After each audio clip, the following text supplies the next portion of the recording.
Josiah? Josiah? Am I saying that bad?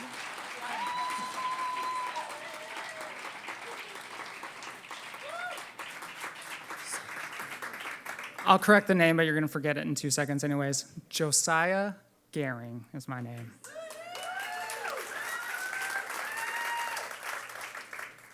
Do you believe in guardian angels? My parents used to tell a couple of personal stories of theirs over and over again about a time in which they were in need, and then seemingly out of nowhere, someone would show up, help them out, and then they would vanish afterwards as if they were never there. And as a kid, I had my doubts.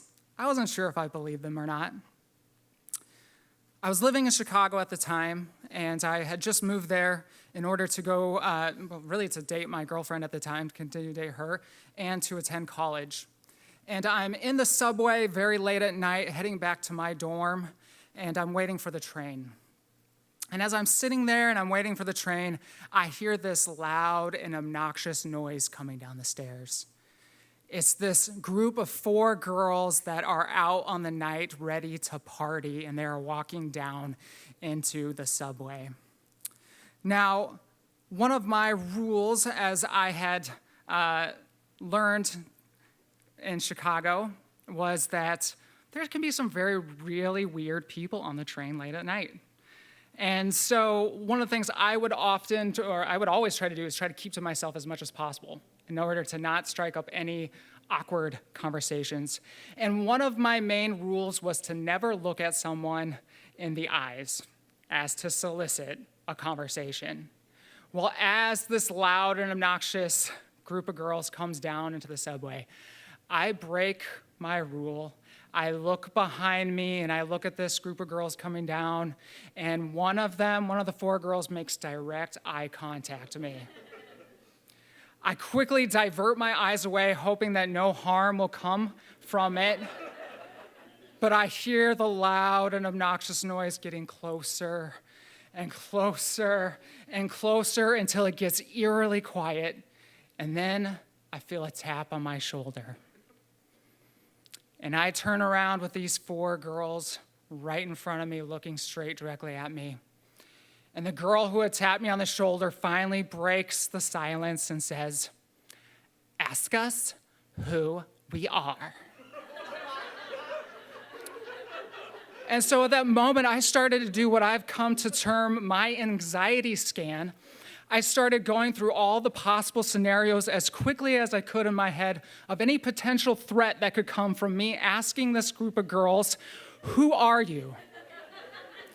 And while I'm going through that, this girl gets a little annoyed that I am not answering her. So she pushes even more again, and she goes, "Ask us who we are." And so finally I cave in and I say to her, "Okay, who are you guys?"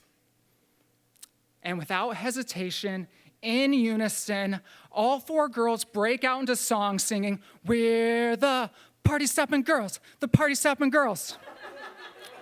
And while singing this in repeat, they circle around me, 1 girl in each direction. They turn their backside to me, and they start dancing and grinding up against me.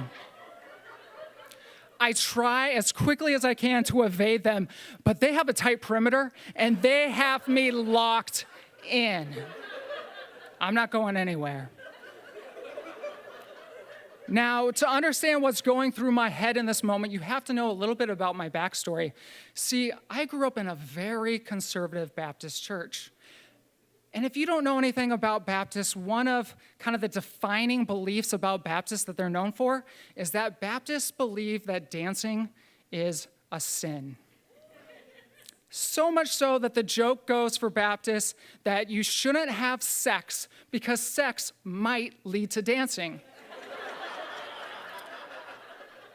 So there I am, I'm in this subway, I'm surrounded by 4 girls grinding up on me, a mortal sin for any Baptist. I start to have all these racing thoughts going through my head. I start thinking about what's going to happen when my girlfriend finds out about this, and surely she's going to break up with me because of it. I have thoughts of my religious parents and the look of shame and disgust they would have with me if they could see me in that moment. And in that moment, a verse popped into my head that my parents had taught me. And paraphrasing, the verse goes like this, that God will not tempt you beyond what you can bear. But in your temptation, he will provide a way out. And so I petitioned to God, and I asked him for help. And as soon as I was done praying, a man in the subway, who I had not seen that night, and there was no one there, ran up to this group of girls and started grinding up with one of the girls, enough to create enough separation for me to run out of harm's way. And as I am running off into safety, I look behind me to behold what I believe to be my guardian angel in the form of a male in his 40s, grinding up with 4 college-age girls. And in that moment, I knew in my heart that my parents were right. Guardian angels do exist. But the strangest part to me, he was really into dancing. Thank you. Well done.